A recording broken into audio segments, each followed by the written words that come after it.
Sorry for the delay. I'm just going to double check in with Darren to make sure.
Également un panel de 4 représentants de l'équipe Santé Ottawa, Ottawa Health Team, pour parler des effets de la COVID-19 sur les communautés racialisées à Ottawa, ainsi que le travail collaboratif dans la communauté pour répondre à la COVID-19.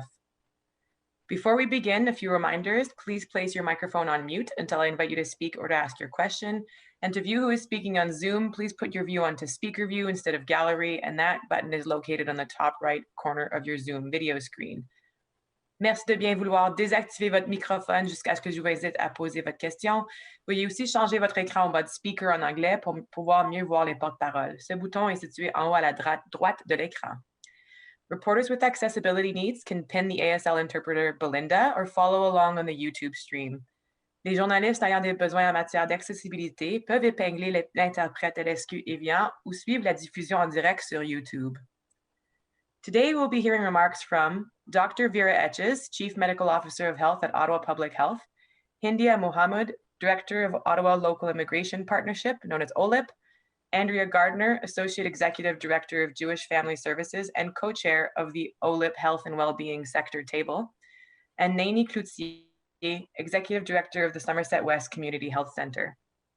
Les membres du panel aujourd'hui sont la Dr. Vera Etches, médecin-chef en santé publique de Santé publique Ottawa, India Mohamoud, directrice du partenariat local pour l'immigration d'Ottawa, le PLIO, Andrea Gardner, directrice générale associée des services à la famille juive et co-présidente de la table du secteur de la santé et du bien-être du PLIO, ainsi finalement que Naini Cloutier, directrice générale du centre de santé communautaire Somerset West. Alors, sans plus tarder, je passe maintenant la parole au médecin-chef en santé publique. Please go ahead, Dr. Etches.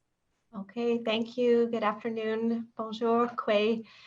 I am pleased to be joined today with Hindia Mahamood with the Ottawa Local Immigration Partnership and Andrea Gardner, also the Jewish Family Services co-chair of the Ottawa Local Immigration Partnership, the Health and Wellbeing Sector Table, and Nani Cloutier, as you heard from Somerset West. She's going to share work about what the Ottawa Health Team, Équipe Santé Ottawa, is doing to support communities with less advantage. And so today we are focusing on racialized communities. COVID-19 is highlighting differences in health outcomes that are related to factors such as housing, income, employment status, and barriers created by racism and discrimination that negatively impact people's health and well-being. People's living conditions and life situations affect the risk of testing positive for COVID-19 and people's ability to prevent COVID transmission in households and across a community. So work over many years with OLIP and other health partners and social sector partners has allowed us to build capacity as a community to ask people for socio-demographic information in a safe and respectful way. Ottawa Public Health continues to collect these variables to better understand COVID-19 risk in our community. So here in Ottawa, and as outlined in the newly published, it's up on our website today, COVID-19 and Racial Identity in Ottawa report, there has been a disproportionate impact on people who are racialized, particularly Black communities. And females appear to be overrepresented in most racial groups.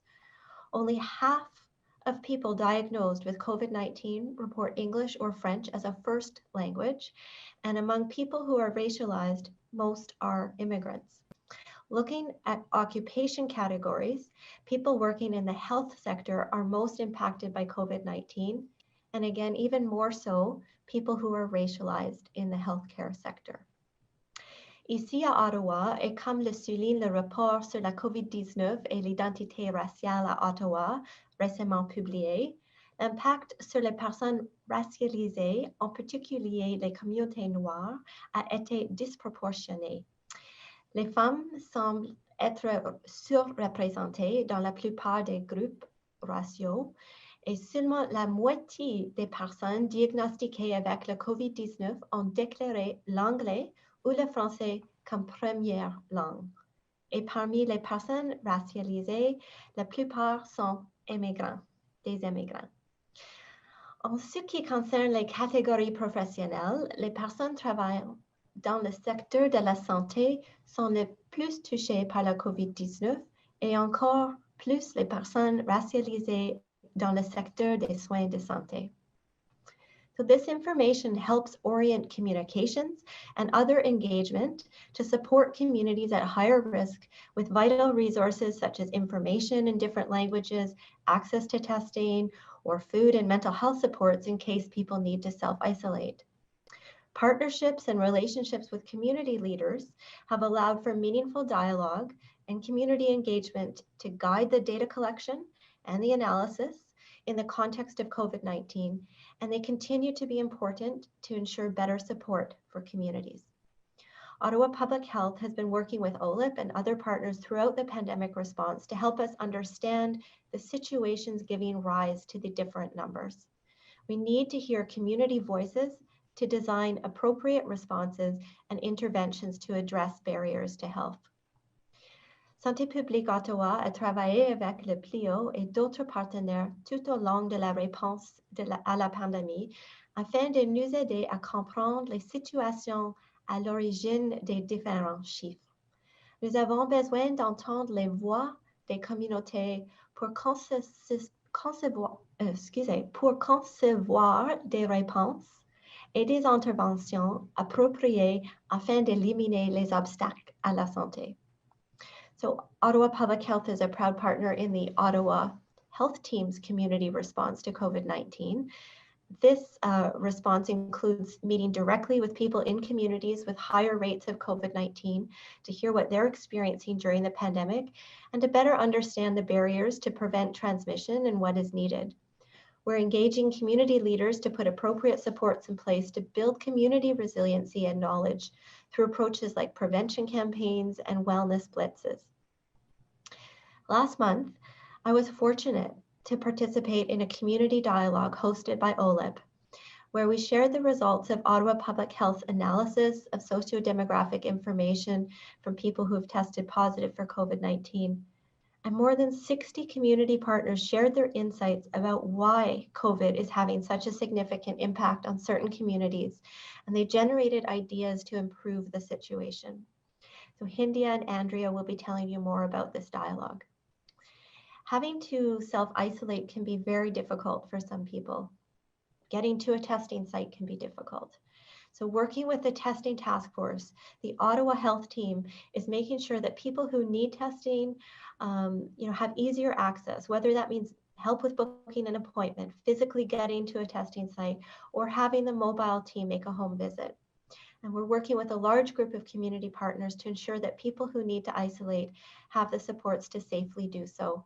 So Nani will be telling you more about the Ottawa Health Team's community and neighborhood work. And lastly, before I hand it over to Hindia and Andrea, I want to say something about stigma. The COVID-19 pandemic has caused a rise in stigma and prejudice against people who have tested positive for the virus. The pathways to infection are complex, and they have to do with the context, such as income, employment, and housing status. So Ottawa Public Health is seeking to foster a stigma-free environment where people are comfortable and they're supported to get a COVID-19 test and self-isolate as needed, where people can easily access help with if and when they need it. And everyone in Ottawa can contribute to building a culture of compassion and care. La pandémie de COVID-19 a provoqué une augmentation de la stigmatisation et des préjugés à l'encontre des personnes ayant été déclarées positives pour le virus. Les voies d'infection sont complexes et dépendent des contextes tels que le revenu, l'emploi et le logement. Santé publique Ottawa cherche à favoriser un environnement sans stigmatisation où les gens se sentent à l'aise et soutenus pour passer un test pour la COVID-19 et s'isoler au besoin, et où les gens peuvent facilement avoir accès à de l'aide si et quand ils en ont besoin. Tout le monde à Ottawa peut contribuer à la création d'une culture de compassion et de soins. So I encourage partners again to review our position statement on stigma. It's on our website, which will help provide guidance on language to use when reporting on COVID-19, including using person-first language, telling stories, and avoiding the language that blames individuals. We are all connected in Ottawa, and our collective actions matter. We continue to see COVID-19 transmission across the city, in all neighborhoods, in all age groups, with all kinds of backgrounds. And we must all continue to make the right choices in our daily lives to keep COVID levels down. We need to keep doing what we're doing. So be kind, be safe, and be well. Merci. Thank you. Thank you, Dr. Etches. Je passe maintenant la parole au porte-parole du partenariat local pour l'immigration d'Ottawa, le PLIO. We will now hear more from our OLIP spokespeople, Andrea Gardner and Hindia Mohammed. Please go ahead. Good afternoon, everyone. Thank you, Dr. Etches, for your kind and good words. I hope you and your families are safe and healthy as we continue to deal with COVID-19. My thoughts and all of our thoughts are with those who have been affected by the pandemic. My name is Andrea Gardner. I am the co-chair of the OLIP Health and Wellbeing Sector Table, and I am also the Associate Executive Director of Jewish Family Services, where in my capacity there, I do lead the Settlement Service Department. OLIP is a multi-sectoral partnership of 60 organizations working together across 6 sectors on a common vision and shared priorities.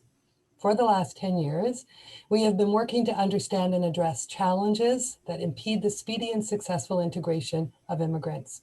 In doing so, our vision is to build a more prosperous, vibrant, and inclusive capital, achieved through improved integration and strengthened contributions by immigrants. I'm here today with Hindia Mohammed, Director of OLIP, and Nani Cloutier, my co-chair at the Health and Wellbeing Sector Table. We are here to share our experiences.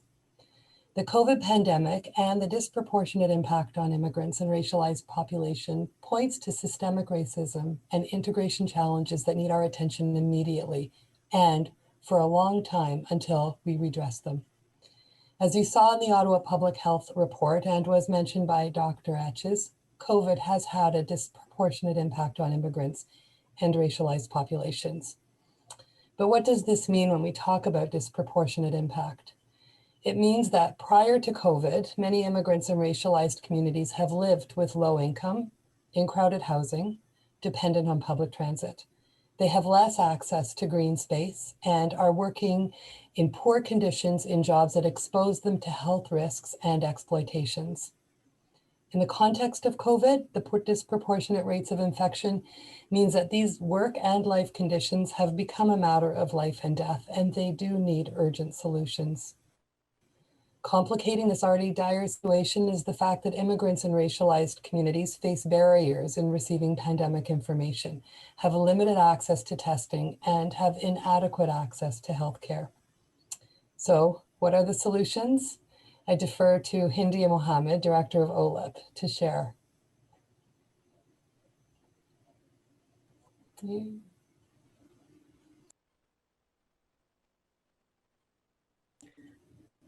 Oh, I think you're still on mute. Aha. Thank you, Andrea, and thank you, Dr. Etches, and everyone gathered today. To continue on Andrea's words with regards to the work of OLIP, we at OLIP, we don't talk about problems alone. We mobilize partners' strengths and community assets to strive for solutions. Today, I would like to speak about some of the solutions we are working on in the context of COVID. Very importantly, early on in the pandemic, OLIP created a platform for building an equity lens in Ottawa's response to the COVID pandemic. OLIP partners across sectors gather frequently at virtual meetings to connect our knowledge of the affected communities, to connect our understanding and intelligence on needs, and to develop together actions that address the needs that we identify. Our discussions are always knowledge and data driven to clarify contexts and also identify opportunities for addressing needs and for improving conditions, because the challenges are not only with affected communities, but with our institutions. So how do we build and improve conditions that create the situations that we are observing? Through these gatherings, we have identified multiple action areas. Time does not allow me to go through them all. Today, I want to focus on 3 of the actions our partners are developing. Starting with the most critical one, which is protecting the communities most affected by the pandemic from any further spread of the virus. That's our top priority at this time.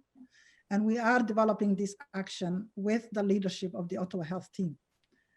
Je vais mentionner 3 des domaines d'action que nous développons, en commençant par le plus critique, qui est la protection des communautés les plus touchées par la pandémie, en introduisant les mesures de protection ciblées. Given that immigrants and racialized populations are overexposed to the risk of contracting the virus, so too should our investments and our health protection measures be skewed towards the communities and neighborhoods that are most affected by the coronavirus. My colleague Nani will speak more about these plans. To support this work of targeted protection plans, OLIP has stressed the importance of involving the affected communities in designing these plans.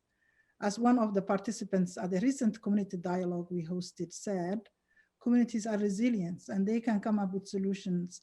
Sometimes the best we can do is let them lead and provide the resources in terms of identifying challenges and building solutions.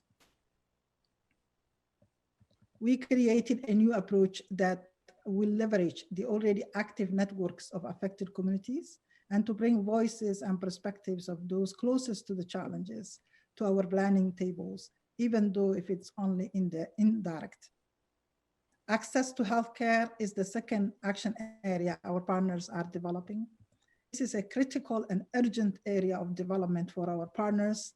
We've been doing this work for 10 years, but the major challenges remain even prior to COVID, but COVID has exacerbated the situation. We heard one mother at the community dialogue event who said, the majority of families in our neighborhood do not have a family doctor. That is an urgent matter in our views, and we need to find ways of connecting individuals to healthcare, particularly in these pandemic times. The third collaborative action area that I would like to mention as part of today's gathering is that we at OLIP are working to strengthen our partners' capacity to collect and use disaggregated data. And this because we would like to improve how we collectively plan for equitable outcomes in multiple areas, including health equity and economic justice. But not only those areas. Now that we have seen the neglected and normalized inequities people are dealing with, we can no longer be complacent with it. The disaggregated data collected by OPH, Ottawa Public Health, sheds light on these disproportionate impacts, and we need to pay attention and resolve the structural challenges at the root of them. Maintenant que nous avons tous vu les inégalités négligées et normalisées auxquelles les gens sont confrontés, nous ne pouvons plus nous laisser aller à la complaisance. Dr. Etches mentioned that this is about systemic racism. For us, this means that the default working of our systems disadvantage many groups. We need to improve how we know and how we understand community challenges, and we need to improve how we plan to address them. Nous devons améliorer la façon dont nous comprenons les défis communautaires et nous devons améliorer la façon dont nous prévoyons de les relever. In addition to data capacity, we are also engaged in building partners' capacity in how we value community voices and how we systematically draw knowledge from community constituencies to inform our planning. We need to innovate community engagement and accountability in the public, to the public in all its diversity. Community engagement done well will add to our foundational understanding of challenges, both during the pandemic, but beyond as well. Our partners convened recently, just about a month ago, a community dialogue to bring the voices of affected communities to ongoing community-wide efforts to support our work during the COVID pandemic. The dialogue brought together over 70 participants, including community leaders and connectors, as well as representatives of partner organizations, including the Ottawa Public Health, City of Ottawa, and Ottawa Health Team partners. Together, we had a rich and lively discussion, and we are planning ways to continue the dialogue to enhance our effectiveness in these challenging times. En plus, les mesures de protection ciblées, il y a aussi l'amélioration de l'accès aux soins de santé. Et nous travaillons à renforcer la capacité de nos partenaires à collecter et à utiliser les données ventilées dans le but d'améliorer la façon dont nous planifions des résultats équitables dans les domaines multiples, notamment l'équité en matière de santé et la justice économique. Thank you, Hindia.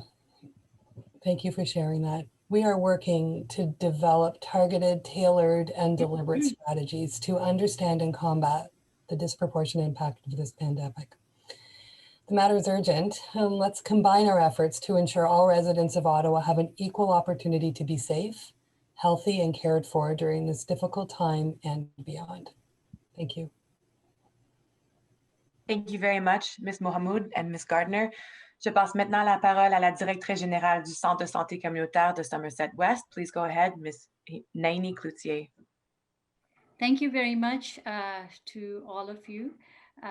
Good afternoon, all. Now I will share with you how the Ottawa Health Team, Équipe Santé Ottawa, is responding in these communities disproportionately impacted by COVID. As part of Ontario's healthcare transformation, the Ottawa Health Team, Équipe Santé Ottawa, was formed late 2019.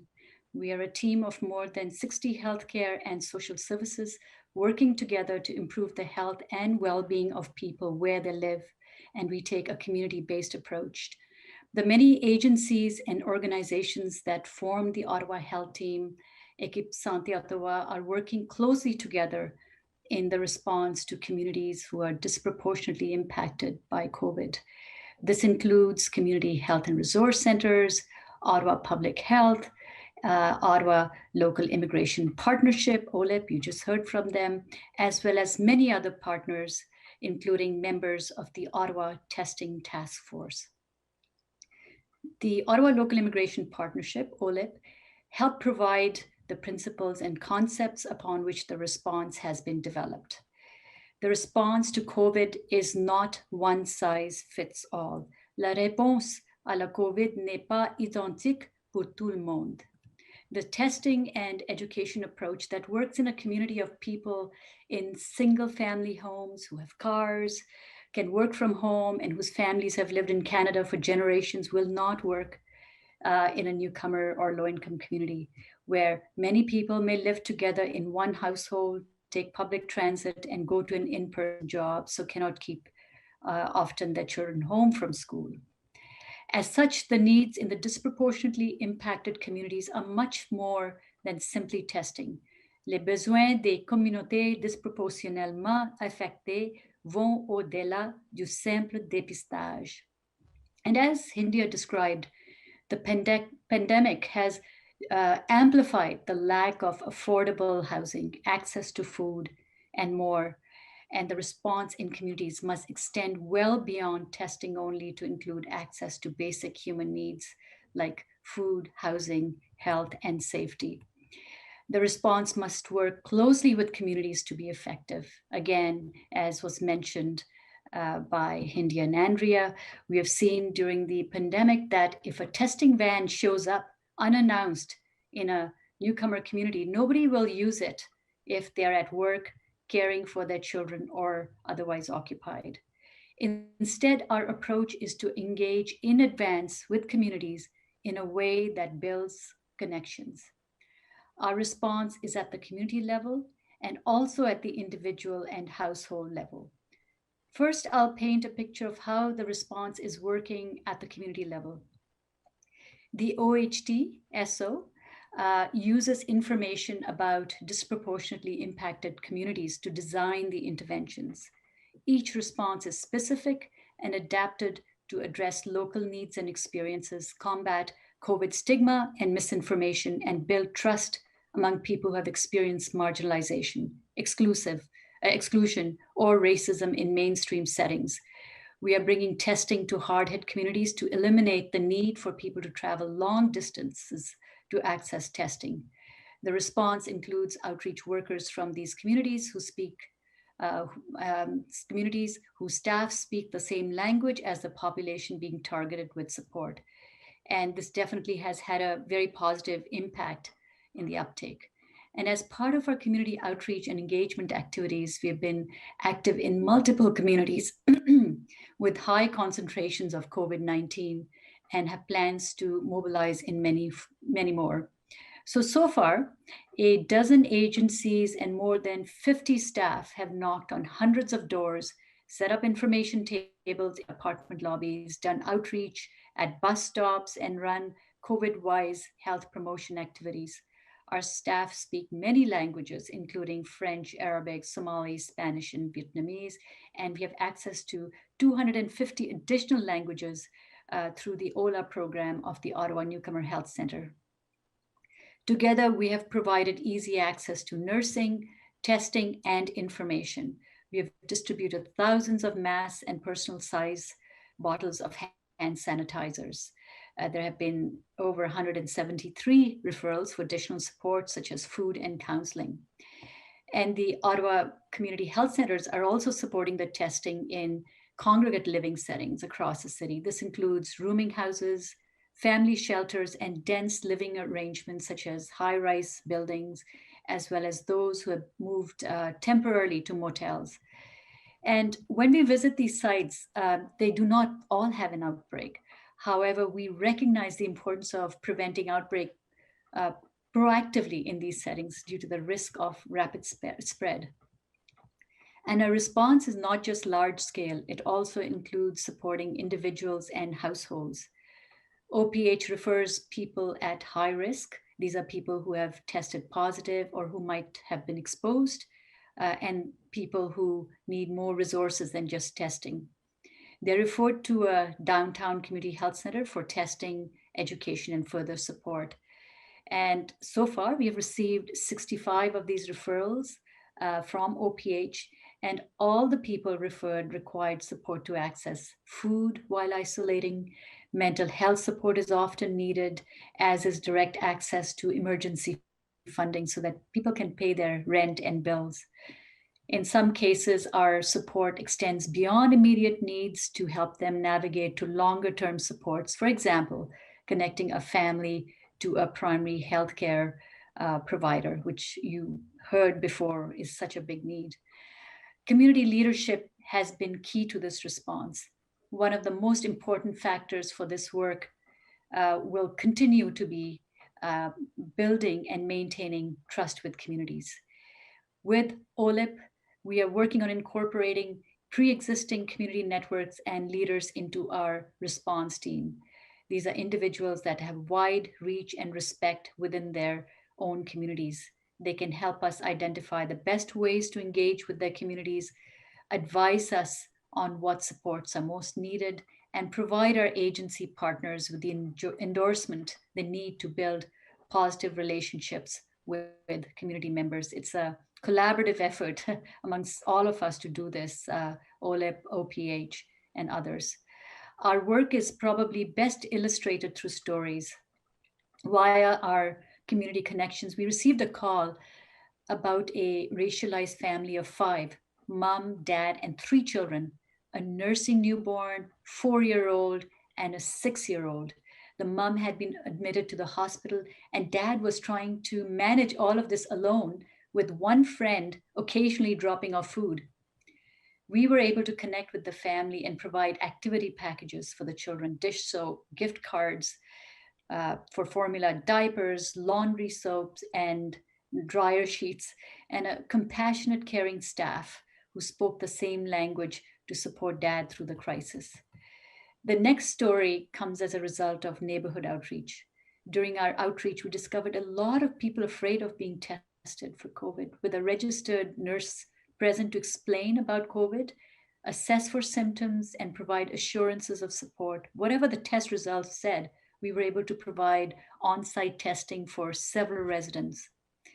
And these final stories, which I'll talk about, come via the Ottawa Public Health high-risk referral line. We received a referral for a 70-year-old racialized senior that was having difficulties communicating and had been displaced from his rental home because he had COVID. He was asked not to return to the unit and was facing homelessness.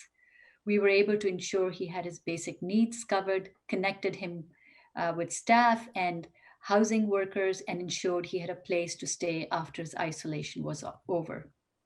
We also received a referral for a racialized mother of 3 who was a healthcare worker in long-term care who tested positive for COVID.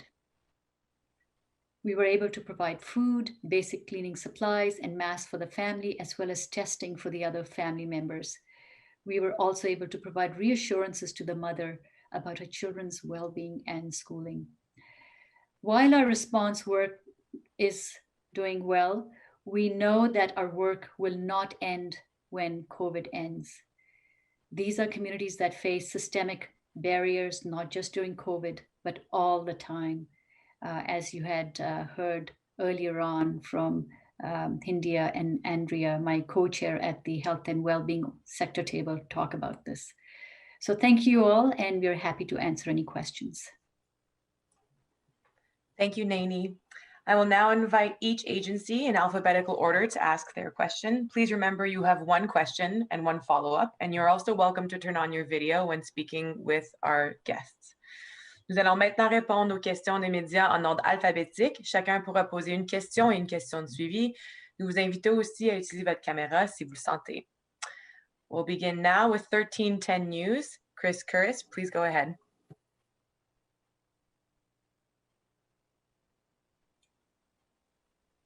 Chris, we can't hear anything. Oh, sorry, I re-turned off my mic by accident. Not sure who this question would be best addressed to, but I was looking over the data and it reaches until August. And I mean, after that, we saw a pretty significant second wave.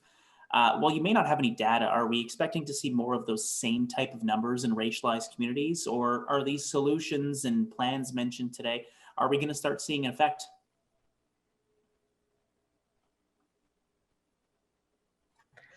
Chris, I think you may have gone on mute at the very end of that question again.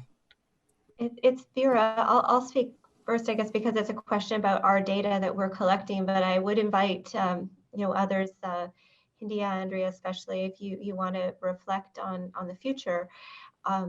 Absolutely, our objective is to change these numbers, and it's feasible. I'm always impressed by what can be accomplished by people who care. And so the September and October numbers, most likely, I feel very comfortable saying will continue to show inequity. They'll continue to show that the Black population in Ottawa is disproportionately affected by COVID. Nothing's changed in the types of employment or the types of housing that are available to most people that we're seeing are disadvantaged. And so what we're looking for is a decrease in the inequity as, yes, the supports to these communities are increased. And so I'll just pass it over to anyone want to speak about the future.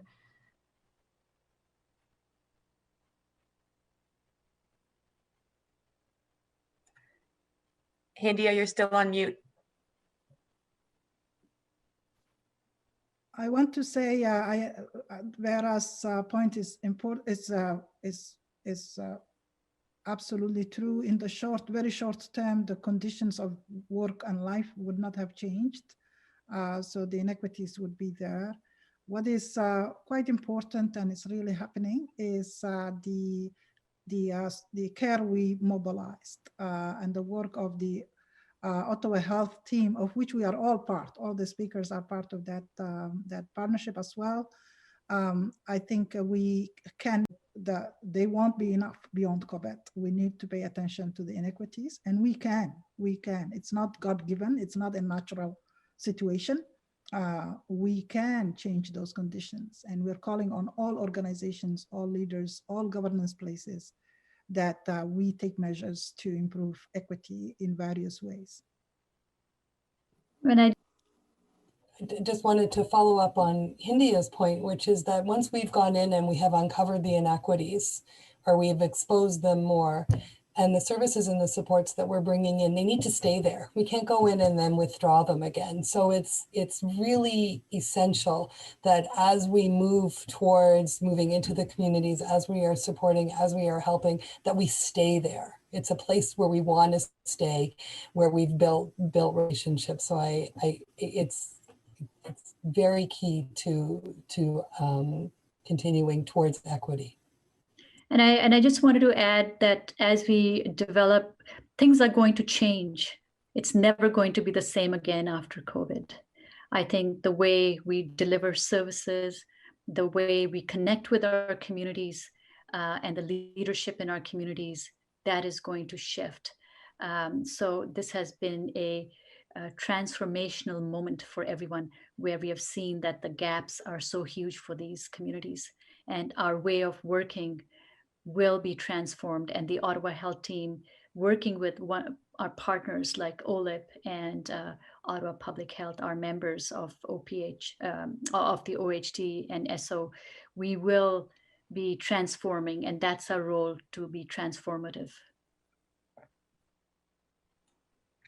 Follow-up question, Chris?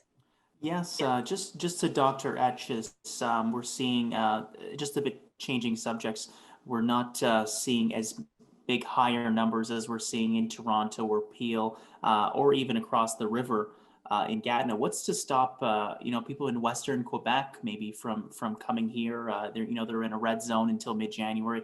Are there any worries of cross-border travel, people feeling cooped up coming here for a bite to eat, things like that? Well, we're in regular connections, our public health team with the public health team across the river in Outaouais. And we do view our two communities as one larger community where we often see the same patterns of transmission, who's most affected. And we have the same advice. And so the advice that will guard against transmission is to limit your close contacts to your household as much as possible, and to keep the 2 meters distance when with people outside your household. That does mean that people, are being told on the Quebec side, and when they come to Ottawa, that if you're going to go to a restaurant, it's best with the members of your household, the people you live with, and we know. That these actions make a difference. The wearing of the masks, the same advice on both sides of the river. The focus of today is to make sure everyone has a mask to wear. Not everyone does. So, those kinds of things, again, both sides of the river, we're trying to make sure that these things are in place. I think what we've seen is actually people, for the majority, are doing their best, and they are following public health direction, and you can see it in bringing the numbers down. They're encouraging signs on the other side of the river as well. So we need to continue this work, and if things change, if there's different messaging required, then we'll work together to coordinate that. Thank you very much. Thank you. Our next question will be from CBC News. Matthew Kupfer, please go ahead. Hello, everyone. Hope you can hear me okay. This might be, I'm not sure, again, who to direct this to, but it does seem almost overwhelming, the disproportionate or how out of step the presence of COVID-19 is in the Black community compared to their proportion of the population. And I'm hoping you can help us get to a version of why, or just your reaction to that situation.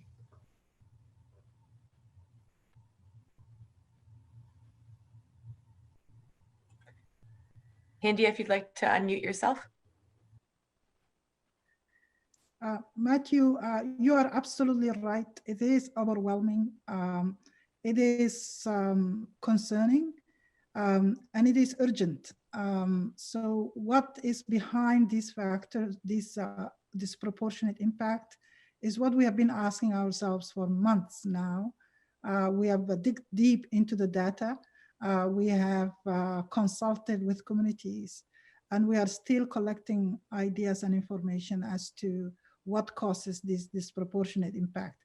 But I'll share with you a few things. Recent immigrants particularly, and racialized populations, particularly the Black population in Ottawa, are disproportionately working in jobs that expose them to contracting the virus.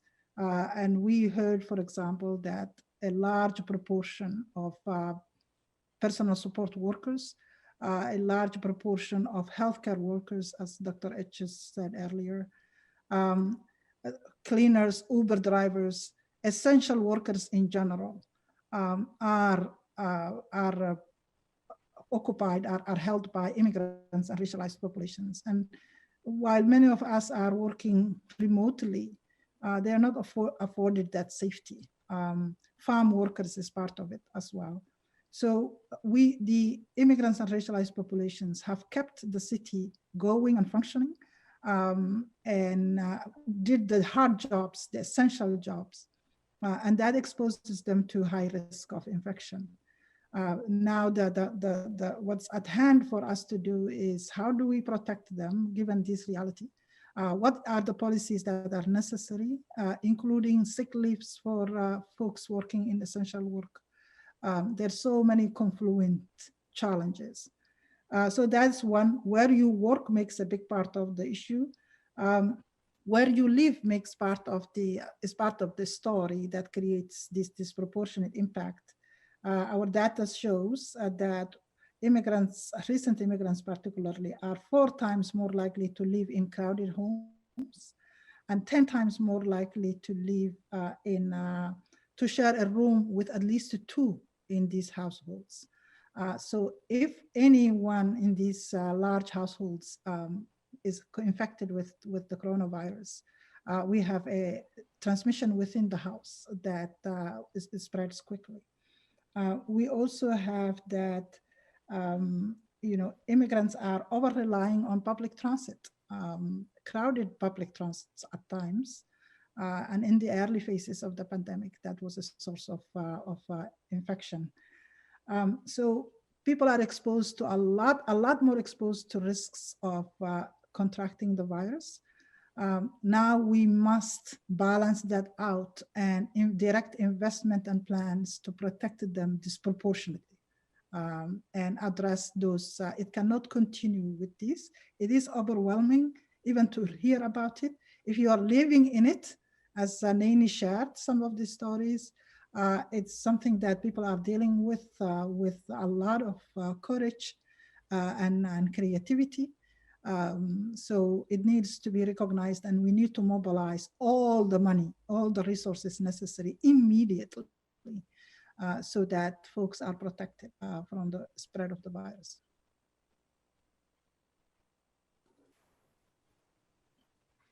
Thank you. I'm not sure if anyone else wanted to add anything. Okay, I'll go just kind of also just expanding on how where you work seems to be affecting things. I don't know that we've seen that same kind of breakdown of how occupational field has affected, or if I'm understanding, affected the likelihood or affected the prevalence of COVID-19 in certain professions. I mean, but even within that, we're seeing this huge disparity between racialized and non-racialized or white people working in these fields.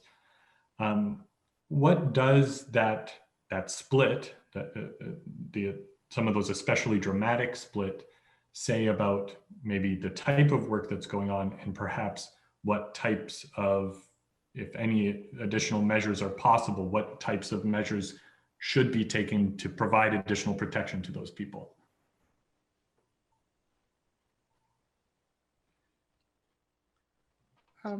So we heard, if I may continue, and we heard stories, Matthew, where in some workplaces, community members have told us in some workplaces, when people ask for protective gears, etc., the response is not always affirmative, and they're not given what's needed to protect themselves in these high-risk positions or jobs. There is a need to review that, and there is a need for interventions to make sure that workplaces are respecting the public health measures and providing all the protections necessary. That is work for all of us. It's not on the Ottawa Public Health or Ottawa Health Team or OLIP. It's something we collectively need to interrogate, and we need policies that bring attention and solutions to exploitative workplaces where sometimes protective measures are not available to those who need it. And I was just going to make a comment about the data because we can't say that these occupations were the exposure or the source necessarily. They point to some risk along these lines of occupation, but people might have had multiple sources of exposure, including in their household as well.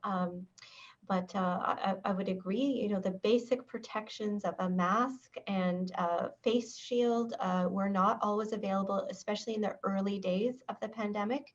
And I think that situation has definitely improved, and we need to continue to support people who in all kinds of work, may be in close contact with others.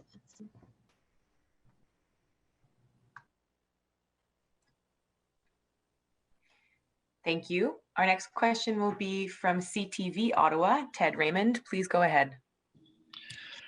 Hi there. So I just want to continue on this subject of working conditions and that sort of thing. I'm curious to know what kinds of solutions you think can be enacted or need to be enacted in terms of getting, I guess, maybe employers in these particular workplaces to maybe understand the severity of this, or to provide more assistance to their employees who may be at greater risk of these kinds of things. What kind of solutions and what kind of necessary powers, I suppose, to try to enact these solutions do you have?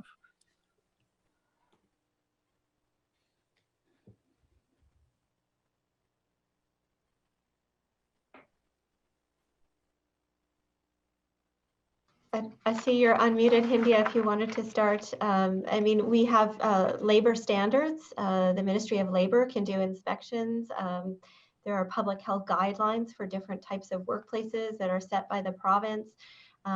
We are absolutely happy to support any business who has questions. And we have guidance as well on our website, a section for businesses about how to operate in a safer way. Certainly, I think some of the basic practices, we've mentioned the distance, the mask, that's one thing. The other thing we see coming through is the importance of being able to stay home when you're sick. And so helping employers be more flexible and encouraging, sick time, those kinds of things are important for employees who may not otherwise feel comfortable not coming to work and losing out on the income that needed to pay rent, for example. So these are complex policy discussions. I'm not an expert in them, but I would say this does appear to be one of the contributing factors in some ways. So if anyone else wants to add. I can just jump in quickly as well, is through our engagement discussion that Ottawa Local Immigration Partnership organized.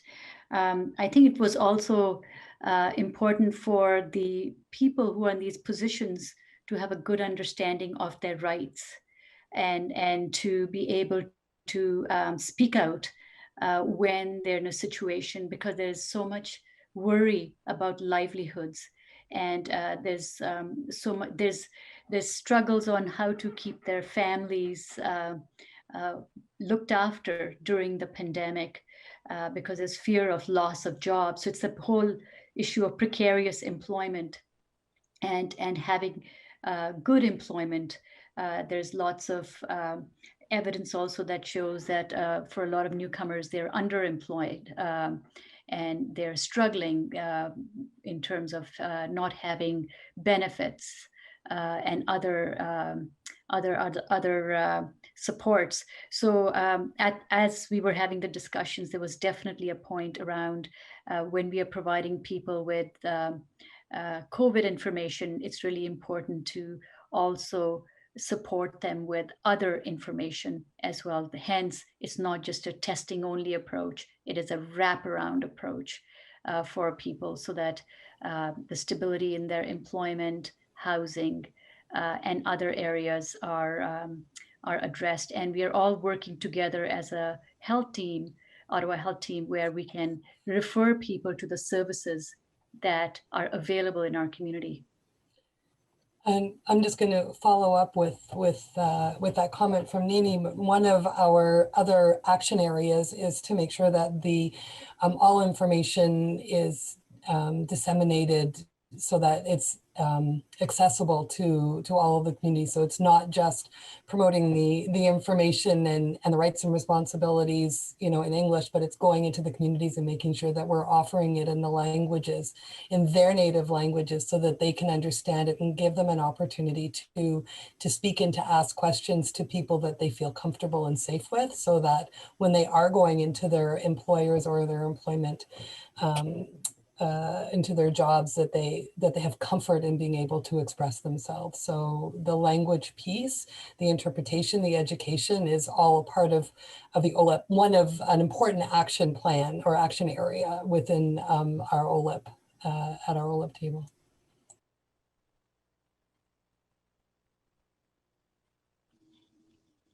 There's also a very general backdrop to this, and that is that we need to make sure that we have a more accountable processes and greater involvement and diversity in our leadership, and that we have the realities that people are living with every day, part of the multiplicity of policy leadership tables, so that it's grounded with what are the challenges. That's a major societal challenge that we won't resolve immediately, but we need to acknowledge it, that the conditions that created this are still with us as a society, and we need to have a lot more attention to these. And we need to, all of us, not only those, the communities, the Black community, the racialized communities, but all of us, all Canadians, should be indignant about this and should demand better institutions, more accountable institutions, better, more balanced outcomes in life, in all spheres. Follow-up question, Ted? Yeah, so actually just on that last point from Hindia, for the communities, and I'm saying, I guess specifically the white community, who has been disproportionately, I guess, not as impacted as much as racialized people in the city. What is our responsibility? What is the responsibility of people who are less at risk and who are in positions of authority or power in this city to try and, because you're talking about a very complex, like you said, a very complex situation here. Yeah. But what are things that the majority community can do to improve these conditions with the power that we have?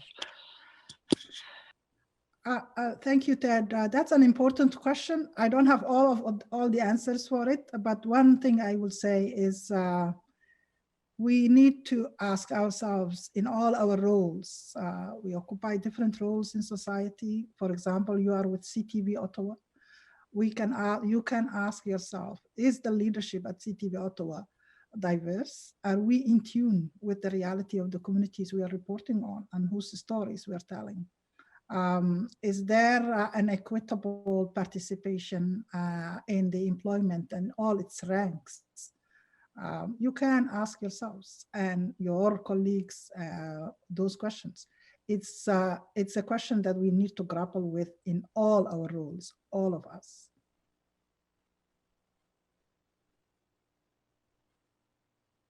And I think the other element of this is also to look at the intersectionalities and understand the intersectionalities, which is if someone is Black and living in poverty and has precarious employment, how much more that could be impacted on a person's life.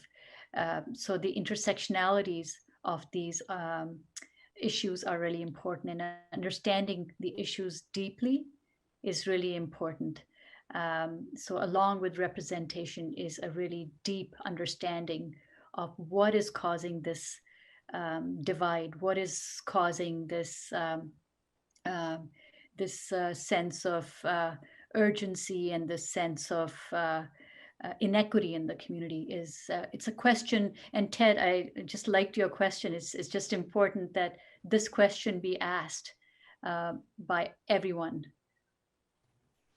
Now, I'm just going to jump in to add very practically when it comes to COVID transmission, when each of us does our part, it actually decreases the likelihood that it will reach a family that is less advantaged and has less ability to protect transmission in the household. So it's actually very concretely, we can all wear our masks and keep distance. And that's not the solution for the long term, right? I'm very conscious of the call here and the recognition that we're trying to actually reorient all of our healthcare systems and improve how organizations engage with communities. Those things will matter for the long run. But today, what you can actually do to change the COVID numbers is do your part to control transmission as well. We're 1 million people all together. Thank you. Our next question will be from Global News. Craig Lord, please go ahead. Hi there.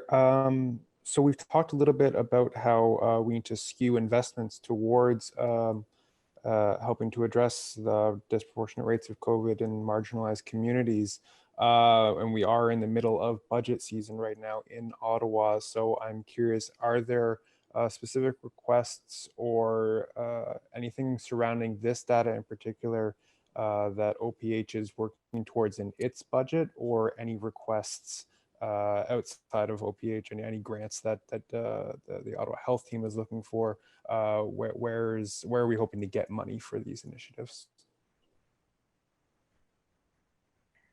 I could say that in order to support the communities, the health and social services sector has been mobilized.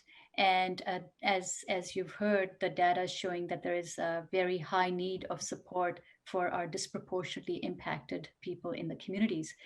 And we had put forward a request for greater investment in health and social services in the social infrastructure within the city of Ottawa, and hoping that given the high needs, the complex issues in our community, and especially we are seeing the result of these inequities in COVID, that there would be a greater investment in health and social services. So we have been making, asking the City of Ottawa, we've been making deputations and hoping that in the future this will be taken into consideration so that our community can be adequately supported, given that we do need these health and social services for those communities that are greatly impacted through systemic racism, lack of services. I might just jump in here, Craig, as a representative of social services. We spend a lot of time writing grants. We spend a lot of time looking at where there is need, and we've met with great success, and we've met with some frustration, to be honest. There's some very tangible granting opportunities that we've been doing. We have been getting food into isolated seniors' homes, particularly within our diverse seniors, where they're not able to get out, where they don't have credit cards, where they don't have a support around them to make them feel connected to community. We have been working with various funders around technology. The digital divide is huge in terms of getting information into homes and to supporting many of our racialized and newcomer and immigrant families. It's essential that we support them with technology. And it's not just the devices, but it's also the access to the internet and the Wi-Fi services.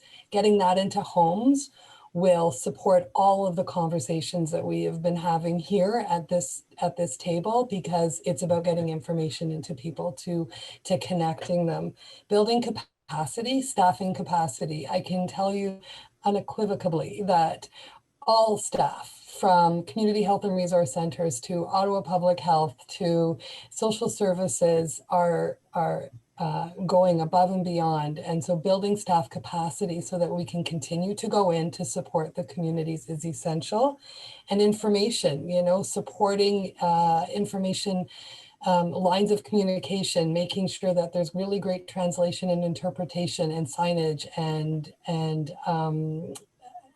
just everything that we need to do. It's like a full frontal approach, right? It's not man on man. It's like zone going in. Could funders do better? Always. Have they stepped up to the plate in a good way? Yes.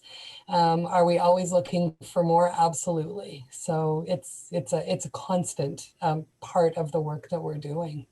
And I think to just add to Andrea's point, really great points, Andrea, is that we've had a lot of support from funders during the COVID.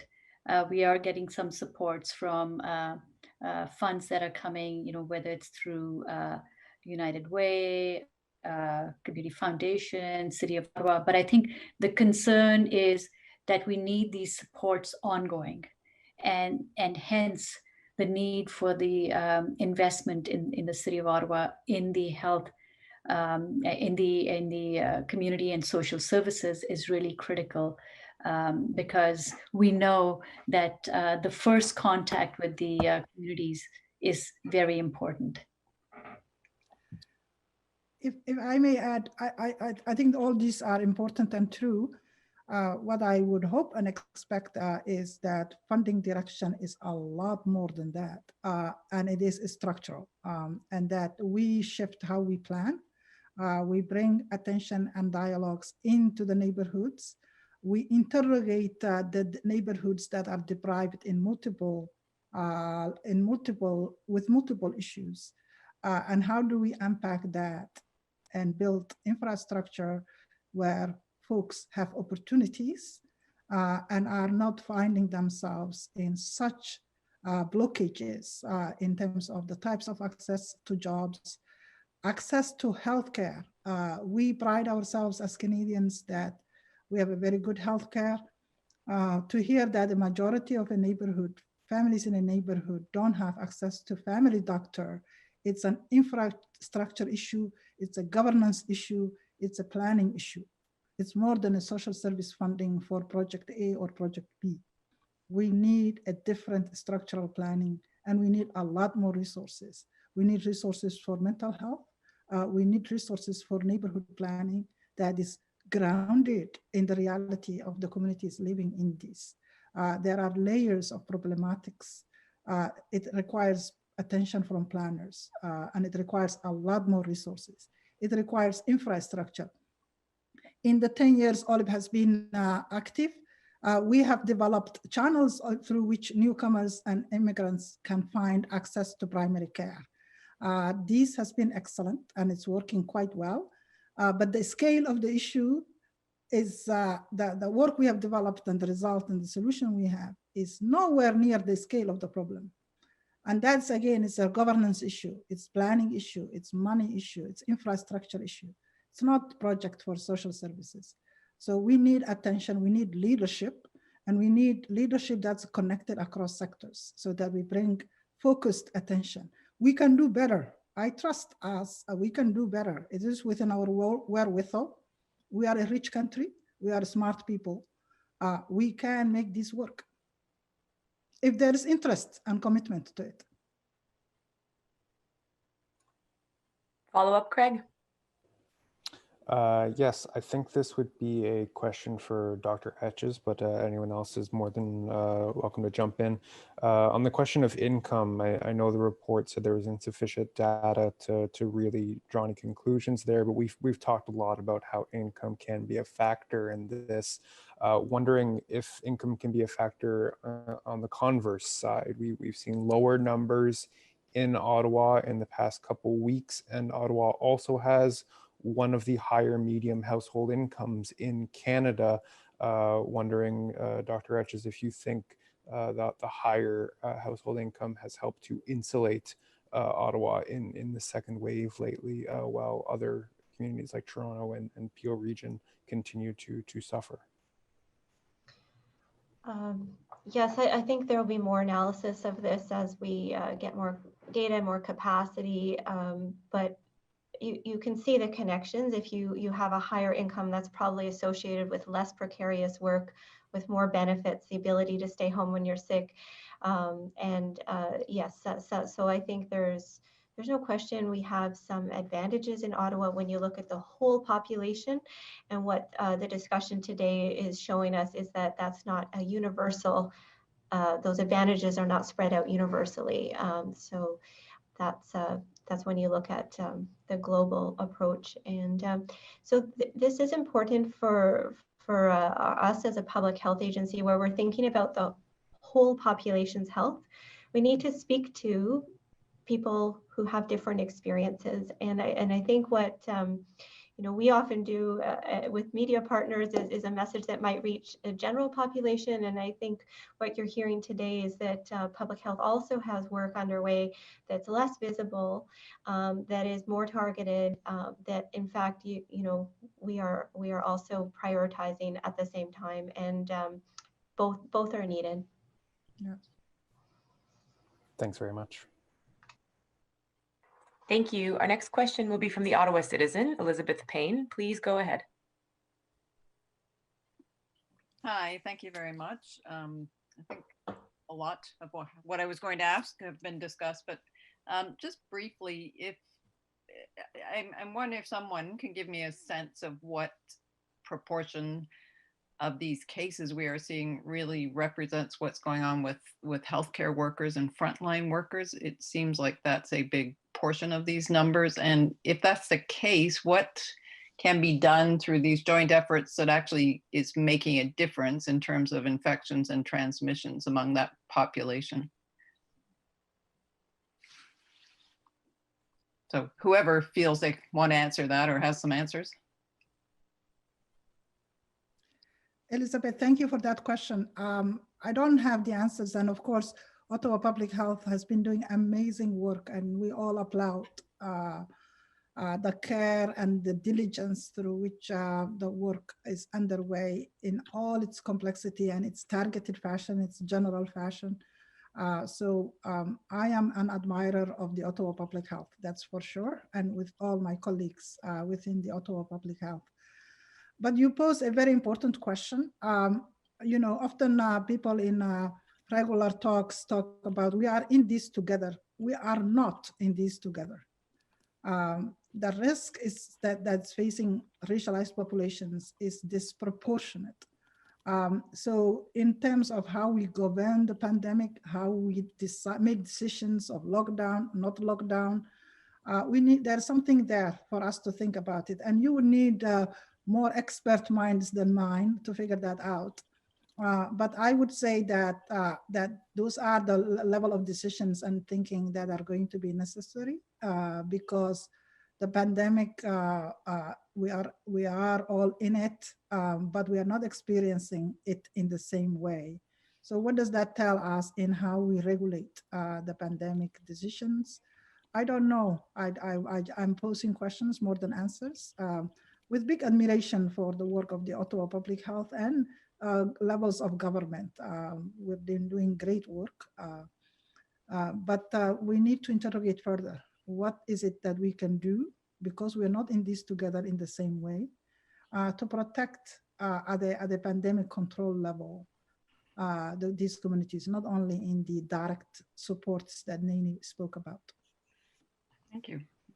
And Elizabeth, I think what we will need to analyze to fully get at your question is the data for September, October, November, because this does reflect where there were more cases early on in the healthcare sector, partly because that's who was being tested. We have better access to testing now, and we have better protections in the healthcare sector now. So I would hope that we would see the proportion of people testing positive from the healthcare sector dropping over time. I'm trying to see if our epidemiologists have any further data to add on this right now, but we'll look at this. This will be part of future analysis. but certainly the training, how to use a mask, how to take it on and off properly, all of that is really important right at the level of the personal support worker in long-term care, in retirement homes, in congregate care settings. You know, this is still a focus. We still are working with public health staff in long-term care homes around the training, making sure it continues. You can't do a one-time training in March and expect that it sticks. And there are new people entering the field all the time. So these are the kinds of protections that we know. And again, looking at the data, we have to continue to work on. And also, I just wanted to say that through the efforts of the Ottawa Health Team, we are also collecting data, and that'll give us some the story as well, which will feed into the future interventions. Yes. Thank you. I have a follow-up unrelated question. I think it was Nania, where you were giving us some case stories, and there was one of the dad who was home with the 3 kids when his health worker wife ended up in the hospital. Can you tell us what happened in that case? How things resolved, or have they? Yeah. So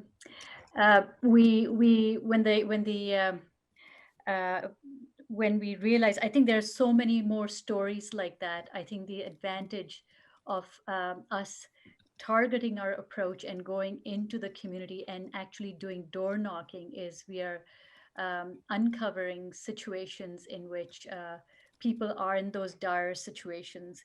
And yes, in this case, we were able to support them with all these necessities. I think the family is in isolation, and so they're being well looked after at this point. So it's from what I understand thus far, it has been a positive resolution, and we have many more stories like this. And every day I keep hearing of something new. Just today I got another story about a mother who is a social worker herself and was in a situation. So some of these stories are about people who are in the front lines and don't have the, some of them don't even have the basic needs around them. The families are not around, or if they are, they're not able to connect with them because of COVID. And it becomes a very difficult situation. And then that's where the reliance comes in on the resources in the community, such as the health and social services around people who can support the individual. So yes, we are coming across many more stories like that, and we have outreach workers, health navigators who will ensure that there's delivery of food, there is access to simple things like diapers, that there are translators, interpreters who are able to help people access these resources more easily. So there is on the ground, I think our strategies are uncovering a lot of these stories, and we are trying to provide them with support, and also using the leadership in the community to see how we can have greater connections. So not just through door to door, not through just OPH, but just generally in the community, because there's a lot of strength and resilience in these communities where people are connected to each other. And there are ways of sending this information out, and we are trying to build on that resilience in the communities that are impacted. Great. Thank you. Thank you. La prochaine question viendra de Radio-Canada. Jérôme Bergeron, c'est à vous. Oui, bonjour. Docteur Etches, je vais changer de sujet avec vous. Je vais parler de Noël. Quelles sont vos recommandations pour les citoyens qui commencent à planifier Noël et le temps des fêtes? Est-ce qu'il va y avoir des rassemblements? Qu'est-ce que vous leur recommandez? Je recommande que le temps de fête de 2020 va être différent. Nous allons adapter pendant cette pandémie, et c'est une année où on a besoin d'avoir des événements avec les membres de notre foyer et de faire le lien avec d'autres membres de notre famille ou nos amis virtuellement. C'est une année où je recommande que nous n'allons pas voyager.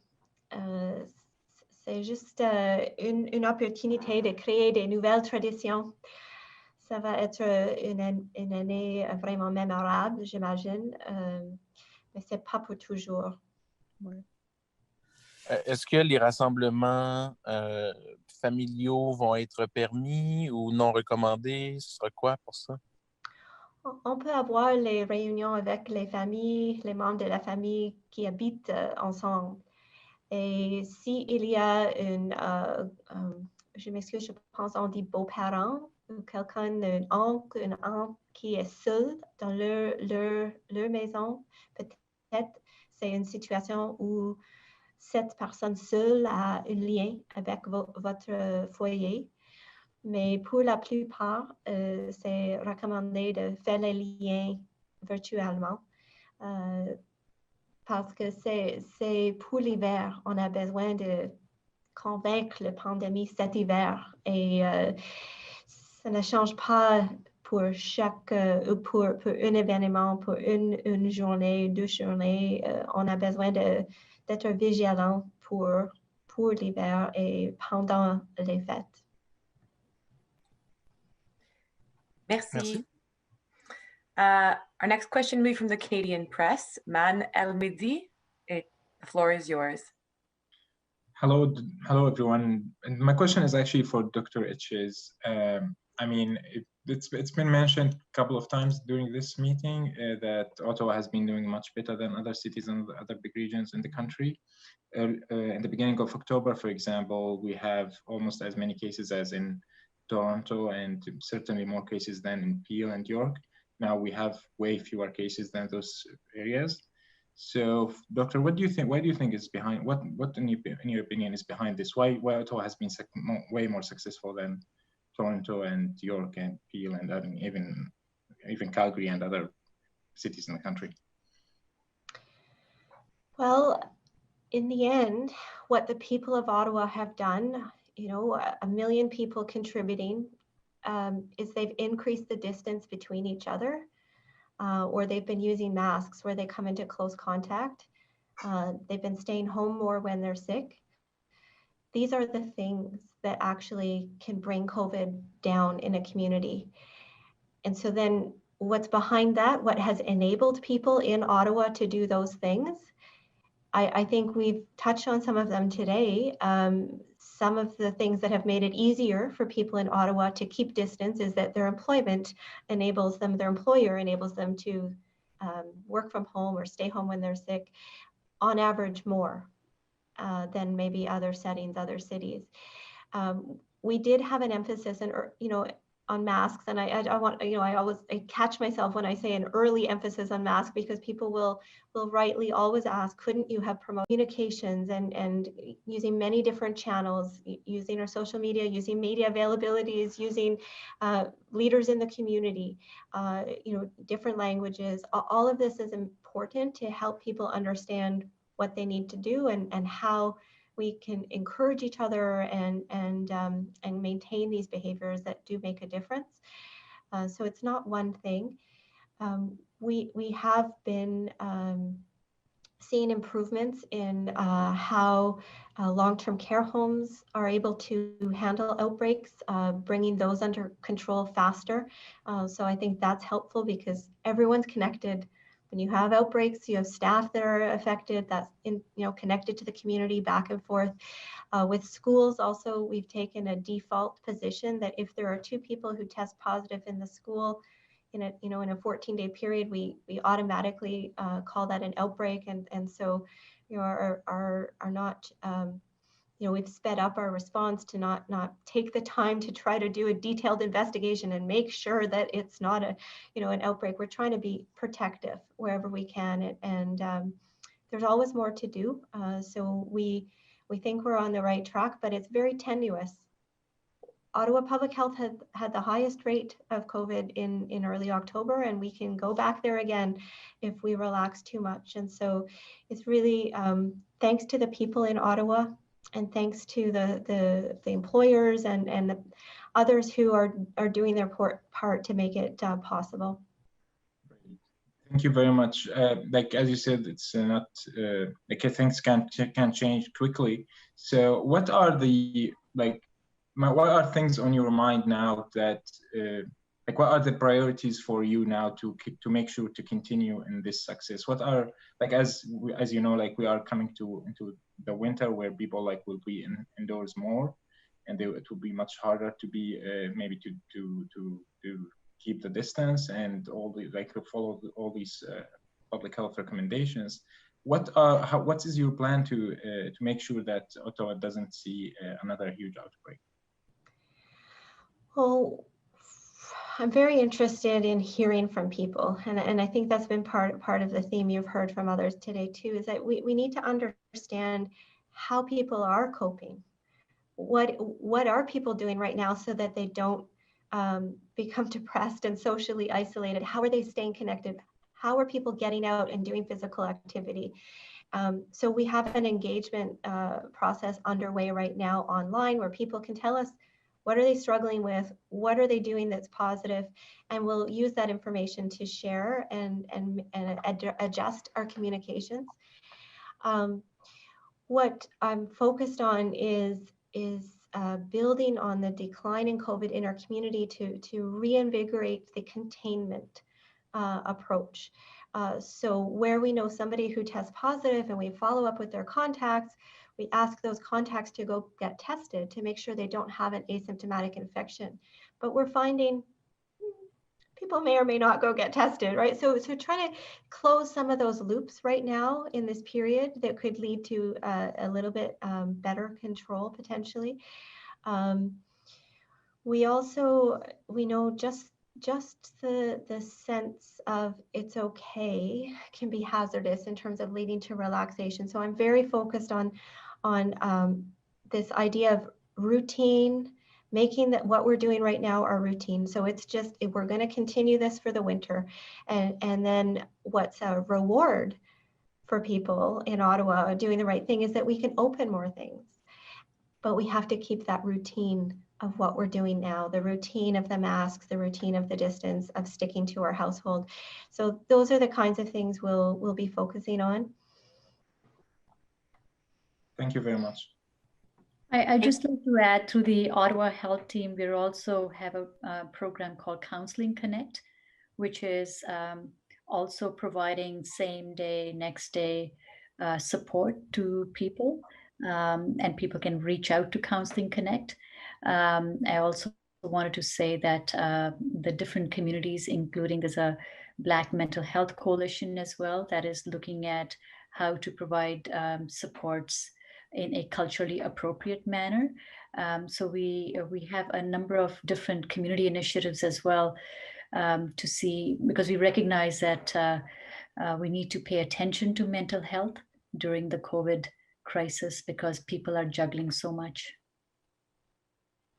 I'll also just mention that there are a number of other initiatives within the community to help support what Dr. Etches is speaking about with regards to making sure that masks are getting out into the community. United Way had their Facing Forward campaign as a connector for all of the settlement agencies. We made sure that there was a distribution of masks to the settlement agencies so that they could get into the hands of the outreach workers so that they could be brought into the community. So there is on the ground initiatives that we're really trying to get in, that we're trying to inform.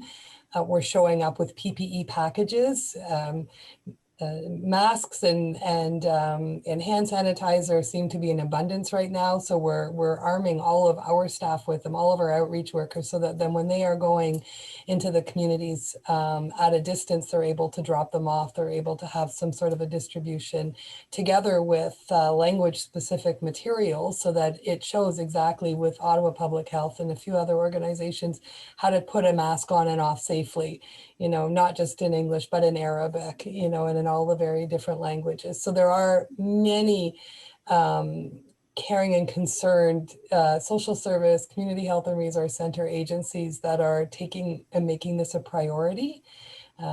We could always do more, but we're definitely moving in that direction and have been for the past couple of months.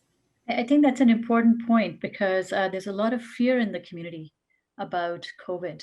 And so when we look at mental health, it's also that issue about there are supports available, that there is testing available, and to support people through that process is really important. And that's as I was giving my interventions around the Ottawa Health Team earlier on, Ottawa OHT-ESO earlier on, there's a nurse who usually goes with the door knocking process, for example, and there's a wraparound. And what Andrea is talking about through the settlement agencies, these staff are all coming together. Many agencies are coming together to provide the support to the community.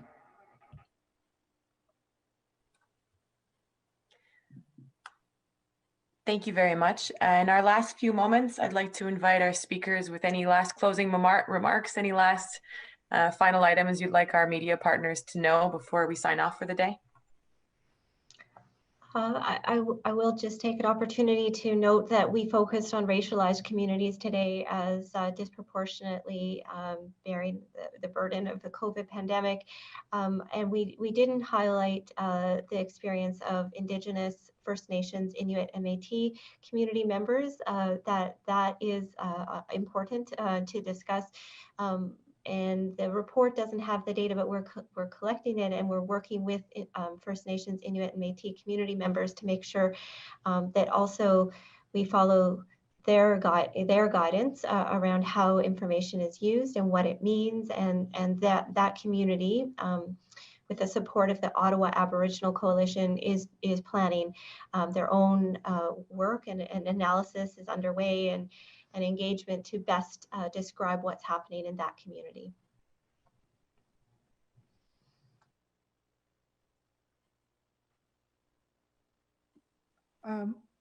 In closing, I'd like to thank everyone, particularly the Ottawa Public Health, for listening, for paying attention to targeted solutions, and to our partners at the Ottawa Health Team, and the settlement sector, and all OLI partners. There's a lot of excellent work underway.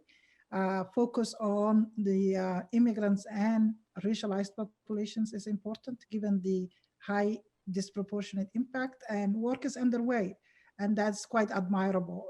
We will learn through this process, and we will use that learning to improve how we are organized and the reality and life outcomes of the Ottawa public.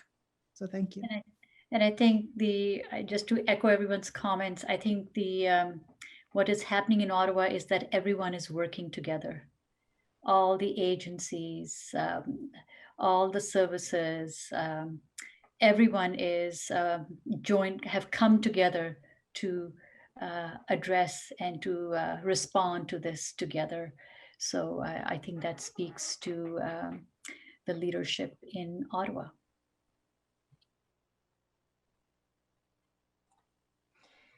Thank you all very much. This concludes our media avail for today. Merci à nos partenaires des médias. Everyone wishing you a wonderful day.